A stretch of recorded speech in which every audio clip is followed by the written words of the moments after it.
You've probably seen it happen. A brilliant engineer gets promoted to manager, and the entire department falls apart. Meanwhile, a strict supervisor who barely knows the software runs a highly efficient team. Why does technical expertise often fail where strict management succeeds? The answer comes down to two forces: authority and responsibility. Authority is the legitimate right to take action and make decisions.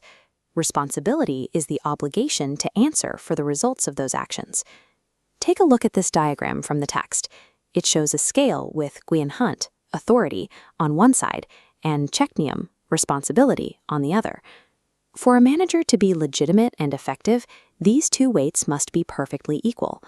This balance plays out at every level of an organization. A security guard can stop you at the gate. An IT specialist can block you from installing software. Even without a senior title, these roles wield distinct authority that dictates the actions of others. If someone holds authority without being held responsible for the outcomes, the system breaks. It is a violation of organizational physics. The power becomes arbitrary, and the team ultimately fails. To measure how managers handle these forces, we use a coordinate system. This is the managerial grid. The horizontal axis measures a leader's concern for the task, komvek. The vertical axis measures their concern for people, komve. Let's look at a manager named Chung. He demands absolute obedience. He dictates every detail, ignores all feedback, and treats his team members as if they were simple machines programmed to execute his commands. On the grid, Chung sits at the bottom right coordinate, 9-1. This is a strict focus on the task with nearly zero regard for the team. While it might force short-term compliance, it inevitably causes high turnover and deep resentment among the staff. Then there is Bing. Bing wants to be everyone's friend. He refuses to hold anyone accountable or enforce deadlines because he is terrified of creating conflict or being disliked. Then lands at the top left coordinate, 1-9. This creates a very pleasant, relaxed office environment. It also results in nearly zero actual productivity. Both Trong and Bin are failing the balance test we established earlier.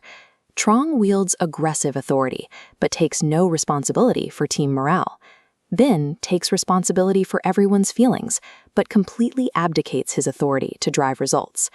Look at the remaining empty space on this grid. Where would you place a manager who has completely checked out? Someone who ignores both the mission and the well-being of their employees. They sit at 1-1. This manager exerts the bare minimum effort, draining staff motivation.